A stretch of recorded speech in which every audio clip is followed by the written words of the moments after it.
রাজধানীতে বুধবার সকাল থেকে থেমে থেমে ঝরছে বৃষ্টি। এতে নগরীর বিভিন্ন সড়কে সৃষ্টি হয়েছে জলাবদ্ধতা।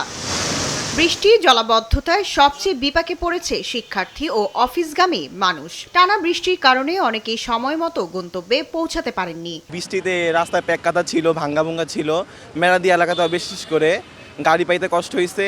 আর আমাদের ইউনিফর্মগুলো বৃষ্টিতে ভিজে নষ্ট হয়ে গেছে। খারাপ অবস্থা রাস্তাঘাটের। আমাদের পরিপাটি ড্রেস আমরা অনেক ভালোভাবে গুছিয়ে এসেছিলাম, ওগুলো নষ্ট হয়ে গেছে।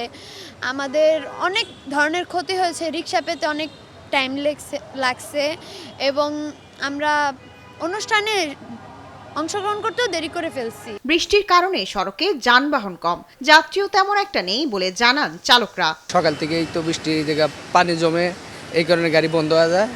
এখন এটা ঠিক করবো, মুসা টুসা এটা করার লাগে, তা বাদে চালান লাগবে, তাছাড়া কিছু করার নাই। বৃষ্টি হওয়ার কারণে আমাদের অনেকে বের হতে পারতেছে না। প্রয়োজনীয় যাদের খুব প্রয়োজন, যে না অফিসে না গেলেই না, তারাই শুধুমাত্র বের হচ্ছে, আর বিশেষ প্রয়োজন ছাড়া কেউ বের হচ্ছে না। এতে দেখা যাচ্ছে যে আমাদের লোক সংখ্যার অভাবে আমাদের ইনকামও খুব কম।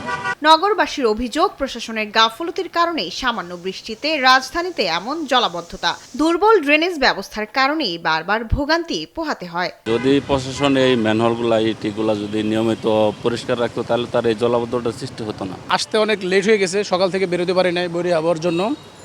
আর আসার সময় তো রাস্তায় অনেক পানি, ড্রেনেজ ব্যবস্থার সমস্যা হচ্ছে। এদিকে ভারী বৃষ্টিপাতের সম্ভাবনা নেই উল্লেখ করে বৃষ্টিপাত আরও 7 থেকে 8 দিন থাকতে পারে বলে জানিয়েছে আবহাওয়া বিভাগ। এই যে বৃষ্টি হচ্ছে, এটা নর্মালি আনইউজুয়াল বৃষ্টি।